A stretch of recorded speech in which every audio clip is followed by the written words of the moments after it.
कोख से जन्म लिया है। मैं जूते बनाने वाले चमार की माँ की कोख से जन्म नहीं लिया, तो राइफल चलाने वाली माँ की कोख से जन्म लिया है। कहने वाले तो बहुत होते हैं, अगर उसने अपनी माँ का उसको प्रवीण गौतम जी को उसने अगर माँ को जाना है तो आए सामने। कौन की सेहत के लिए बताए देते हैं कि नंदा खरे मान्यवर साहब कांसीराम जी के संघर्ष का चौथे नंबर का चमार है। जूते बनाने वाला नहीं, चाटने वाला नहीं, जूते मारने वाला चमार है। लेकिन जब इन्होंने इस भाषा का प्रयोग किया है, आप हद देखिए कि हमने संसदीय भाषा में प्रयोग कि नंदलाल खरे ने उस माँ की कोख से जन्म लिया है जिसके भाई माखन सिंह की गिरोह में सक्रिय सदस्य उनके अंगरक्षक हुआ करते थे। जिस 1971 में मेरा जन्म हुआ था, उसी साल में। नमस्कार दोस्तों, इस वक्त आप हमें देख रहे हैं द बवाल पर, और आज हमारे साथ है शहर के जाने माने बीएसपी के फायर ब्रांड नेता नंदलाल खरे। मैं आपको दिखा देता हूं, एक वीडियो आजकल वायरल हो रहा है। इस वीडियो में बड़ा ही गैर लोकतांत्रिक तरीके से एक भाषण जो है वो दिया गया है। कोई गौतम है, इन्होंने दिया है। क्या भाषण है ये मैं आपको एक बार सुना देता हूँ। देखिए इनका जो भाषण है, मैं आपको थोड़ा सा। कार्यक्रम को बदनाम करने के लिए एक टोपीबाज इस कार्यक्रम की टोपी उछाल रहा है। अरे दारू पीने वाला आदमी है तो ये थोड़ी भूल जाएगा कि उसका घर कौन सा है, ये थोड़ी भूल जाएगा उसकी माँ कौन सी है, ये थोड़ी भूल जाएगा कि उसकी बहन कौन सी है, ये थोड़ी भूल जाएगा कि दूसरे का दरवाजा खटखटाना है। तो कभी कभी धुनाई होगी वहां पर उसकी माँ। अभी खबर आएगी थोड़ी देर में कि नंदलाल किशोर पिट चुके हैं मेरा नाम। आधा घंटा रुकिए। नंदलाल जी, ये जो वीडियो आपने भी देखा होगा, मोबाइल पर सर्कुलेट हो रहा है, फेसबुक पर, तमाम प्लेटफॉर्म पर चल रहा है, ये कौन है व्यक्ति और क्यों आपको धमका रहा है? सीधा इस तरीके की वो जो भाषा शैली उसका प्रयोग कर रहा है, क्या ये मामला थोड़ा सा बताएं। देखिए, ये कौन गौतम है, प्रवीण गौतम जी, मैं तो नहीं पहचानता। लेकिन आज से कुछ समय पहले जब हम एक कार्यक्रम से लौट रहे थे, माननीय सांसद जी श्री राम जी गौतम जी समीक्षा बैठक से लौटे, तो किसी ने बताया कि ये श्रीमती सुनीता गौतम जी हैं, महापौर का चुनाव लड़ी थी। तो वहीं पता लगा कि ये इनकी धर्मपत्नी है। तो हमने ये कहा कि ये प्रवीण गौतम जी बामन मेश्राम हैं, जो वाम तथाकथित वामसेव के संरक्षक हैं और तमाम संगठन चलाते हैं। एक चिकित्सकों का एक इम्पा नाम से संगठन भी चलाते हैं। तो उस संगठन के ये अध्यक्ष भी रहे हैं जी। तो ये जो बामन मेश्राम बीएसपी, तो हमने कहा पार्टी के लोगों से कि जो बामन मेश्राम माननीय बहन जी को फूका हुआ कारतूस बोलता है और वो ये कहता है कि अम्बेडकरवादी विचारधारा जब भी बढ़ेगी जब मायावती मर जाएगी। हमको बुरा लगा कि जब बामन मेश्राम के संगठन में कार्य करने वाला आदमी और उसकी धर्मपत्नी बीएसपी से एक महापौर का प्रमुख चुनाव लड़ती हैं, तो ये कैसी स्थिति है। उस समय हमने इस बात को बोला, बात आई गई हो गई। लेकिन अभी कांग्रेस का जो इलेक्शन एक कार्यक्रम हुआ था अभी ग्वालियर के अंदर, तो उस कार्यक्रम में सभी श्री दिग्विजय सिंह जी उसके चीफ गेस्ट थे, राजेंद्र पाल सिंह गौतम जी भी आए थे, पूर्व मंत्री, आप सरकार आज कांग्रेस में है, अशोक यादव राज्यसभा सांसद जी भी थे जी, और भी तमाम जो लीडर हैं कांग्रेस के थे। और उस पर्ची जो पैम्पलेट है उसमें इनका नाम भी था, शायद ये उसमें बोले इनकी धर्मपत्नी वीडियो बना रही। तो हमने क्या है कि बाई पोस्ट एक सोशल मीडिया पर संसदीय भाषा में पोस्ट को लिखा, उसमें इस बात के लिए इंगित किया कि ये जो प्रवीण गौतम जी हैं, एक तरफ पत्नी बीएसपी में है, दूसरी तरफ ये इसलिए इनके वोट इतने कम आए जो बीएसपी की दुर्गति हुई वहाँ पर, दूसरी तरफ ये बीएसपी के जस्ट विरोध में काम करते हैं। और उस कार्यक्रम का भी हमने हवाला दिया कि अभी 15 तारीख को सबड़ के अंदर जो छात्राओं का सम्मान समारोह रखा है, उसमें ये चीफ गेस्ट हैं। उस पैम्पलेट को भी हमने पोस्ट पे डाला, संसदीय भाषा का प्रयोग किया। सूत्रों से हमें जानकारी मिली कि ये अंदरूनी कांग्रेस के लिए काम कर रहे हैं, कि कांग्रेस ने एक थीम चला दी है, जहाँ जहाँ बहुजन समाज पार्टी मजबूत है, जिन जोन में, जिले में, जिन विधानसभाओं में मजबूत है, वहाँ पर तोड़ने के उद्देश्य से इन्होंने एक मुहिम चला रखी है और दलितों को गुमराह करने के उद्देश्य कार्यक्रम आयोजित किए। नहीं, वो सब अपनी जगह राजनीतिक कार्यक्रम है, ठीक है, सारी पार्टियां काम करती हैं। लेकिन इस वीडियो के माध्यम से एक बात मैं थोड़ा सा आपसे पूछना चाह रहा था कि इसमें जो जिस तरीके से जो शब्दावली का प्रयोग किया गया है, जिसमें धमकाने और जूते मारने तक की जो बात कही है, इस पर क्या प्रतिक्रिया है आप? सुनिए, तो वही बात तो मैं बोलना चाह रहा हूँ आपसे। तो ये इस कार्यक्रम में पहुंचे, कुछ लोगों ने इनको भर दिया कि नंदलाल खरे ऐसे ऐसे ऐसे पोस्ट डाला है। हमने संसद, अगर इनको जवाब ही देना था, अगर इनको बुरा लगा है तो इनको जवाब देना तो संसदीय भाषा का प्रयोग करते। जो आपने अभी ये वीडियो सुनाया है, मेरे सुनने में तभी आया है, मैंने भी कल शाम को ही देखा, उस पर भी कॉपी पेस्ट करके मैंने लिखा है। हम कहना चाहते हैं इनसे कि नंदलाल खरे जो लाल टोपी के बारे में बात करते हैं तो उनसे बताना चाहते हैं हम कि लाल टोपी स्वाभिमान का प्रतीक है। मान्यवर साहब कांसीराम जी मानिया बहन जी के संघर्ष का प्रतीक है। ये लाल टोपी संघर्ष के प्रतीक के साथ साथ चंबल अंचल में डॉक्टर पीपी चौधरी के संघर्ष का प्रतीक है। और इस लाल टोपी जहाँ जहाँ दलितों पर अन्याय अत्याचार होता है वहाँ पर ये लाल टोपी संघर्ष के रास्ते पर उतरती है। इन्होंने कहा है कि कुछ लोग जाएंगे, जाकर के मारपीट करेंगे और अभी कुछ देर में आधे घंटे में खबर आ जाएगी। इस पर क्या प्रतिक्रिया है आपकी? 15 तारीख को ये बोले हैं 12 बजे, 1 बजे का समय होगा। 15 तारीख से लेके अब तक 17 तारीख हो गई या तीसरा दिन चल रहा है। कोई जूते लेके हाथ में मुझे तो नजर नहीं आया, लेकिन ये भूल रहे हैं ये जहाँ जिस प्रदेश से आते हैं वहाँ जूते का व्यापार बहुत होता है। मान्यवर साहब कांसीराम जी कहा करते थे कि चमार 4 किस्म के होते हैं, जूते बनाने वाला, जूते चाटने वाला और जूते चाटने वाला, बनाने वाला और क्या कहते हैं एक और खाने वाला और एक जूते मारने वाला। तो ये उस प्रदेश से आते हैं। मैंने सुना है कि ये आगरा के आसपास कुछ क्षेत्र के हैं जहाँ जूते बना करते थे। तो हम उनकी सेहत के लिए बता देते हैं कि नंदलाल खरे मान्यवर साहब कांसीराम जी के संघर्ष का 4थे नंबर का चमार है। जूते बनाने वाला नहीं, चाटने वाला नहीं, जूते मारने वाला चमार है।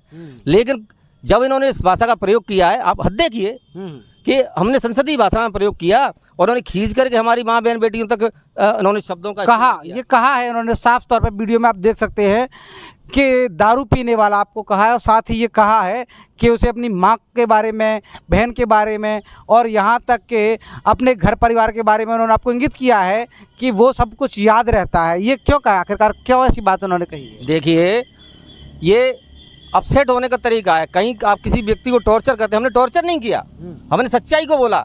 लेकिन हम उनसे बताना चाहते हैं कि नंदलाल खरे ने उस माँ की कोख से जन्म लिया है जिसके भाई माखन सिंह की गिरोह में सक्रिय सदस्य उनके अंगरक्षक हुआ करते थे। जिस 1971 में मेरा जन्म हुआ था, उसी साल में जौरा के पास तिगरा डैम है जहाँ सुब्बा राव जी के समक्ष माखन सिंह गिरोह के समक्ष शस्त्र डाले गए और वो सरेंडर हुए थे। वो मेरे मामा हुआ करते। मेरे मामा और जैसे जो मेरी माँ है उन दोनों मामाओं से बड़ी हुआ करती थी। जब वो गांव में थी नितनमास के अंदर, जो सिकरवारों का गांव है, मेरी माँ स्वयं जब खेत पर रखवाली करने जाती तो खुद राइफल से बंदूक चलाया करती थी। उनका खून है। मैंने ऐसी माँ की कोख से जन्म लिया है। मैं जूते बनाने वाले चमार की माँ की कोख से जन्म नहीं लिया, राइफल चलाने वाली माँ की कोख से जन्म लिया है।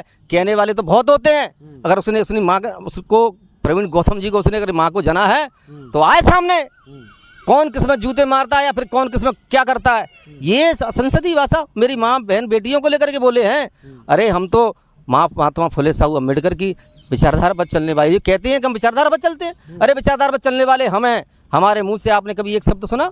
हम माँ बहन बेटियों का सम्मान करते हैं। हम समाज की नहीं, हम वाल्मीकि से लेकर के ब्राह्मण तक की माँ बहन बेटियों का सम्मान करते हैं। ये हमारे महान पुरुषों ने सिखाया। और इस आदमी की कार्यशैली देखिए आप, किस हद तक गिर गया ये आदमी। क्या हमने ये, क्या इनसे हमारी राजनीतिक प्रतिद्वंदता है? क्या इनसे हमारा कोई ज़मीन का वास्ता है?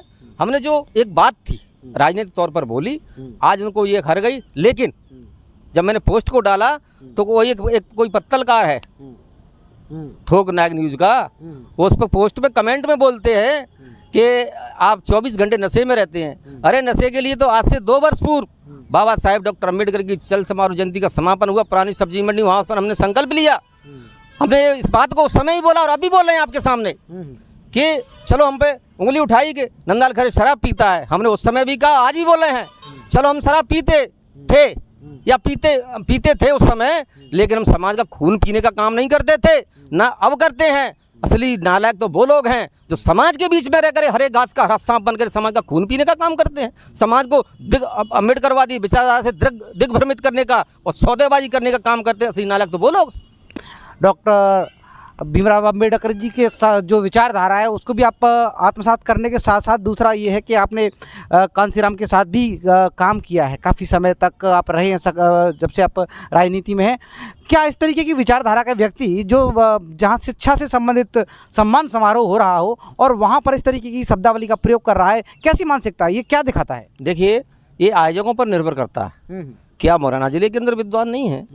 विषय बाबा साहब अम्बेडकर की विचारधारा को कुछ जातिवादी लोगों ने वहीं तक संकुचित करके रख दिया है। आज बाबा साहब की विचारधारा को मानने वाले ब्राह्मण भी हैं, ठाकुर भी हैं, ओबीसी भी है, शेड्यूल कास्ट के चमार के साथ साथ अन्य जातियाँ भी हैं। क्या विद्वान वो लोग नहीं हैं?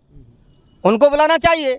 लेकिन अगर हम भाईचारा चाहते हैं, हम समानता की बात करते हैं, तो समानता की मंच पर केवल चमारवाद नहीं होना चाहिए, वहाँ बहुजनवाद होना चाहिए और सर्वजनवाद होना चाहिए। अब मैं आपको एक बात और बताना चाहता हूँ कि ये आदमी, ये गंदा आदमी इसलिए है, प्रवीण गौतम गंदा आदमी, कि जो मान्यवर साहब 1992 में मान्यवर साहब कांसीराम जी को धोखा देने के बाद बावन मेसराम, डीके खापरडे, मातंग, जिन्होंने तथाकथित वाम सेव का जो मान्यवर साहब ने बनाई थी, उसका रजिस्ट्रेशन अपने नाम से कराया। और वही जो मैंने फोटो डाला है, सोशल मीडिया पर भी डाला है, ये बामन मेश्राम का क्या कहते हैं चेला है। और बामन मेश्राम देश के अंदर कटुता की भावना पैदा कर रहा है। मान्यवर साहब के बाद माननीय वैद्य जी ने सर्वजन समाज बनाने की बात की है। वाल्मीकि लोग आज बहुजन समाज पार्टी में अपर कास्ट के भाई ब्राह्मण ठाकुर बनिया भी हैं, वाल्मीकि से लेकर ब्राह्मण समाज के लोग भी हैं। विचारधारा समानता की ओर जाती है और ये उसका चेला होने के साथ मैंने एक फोटो भी डाला, ये उनका कट्टर चेला है। और इनके घर पर श्री प्रवीण गौतम जी के घर पर मैंने उस फोटो को सेंड किया। मैं आपको ये बताना चाहता हूँ निकाल करके, इस फोटो में प्रवीण गौतम जी के घर पर तहमद में ये क्या कहते हैं, बिल्कुल इस फोटो को हम जो है वीडियो के माध्यम से दिखा देंगे, सहयोग भी कर रहे हैं। तो आप बताइए ये आदमी कैसे मान्यवर साहब कांसीराम जी और मायावतीवादी हो सकता है?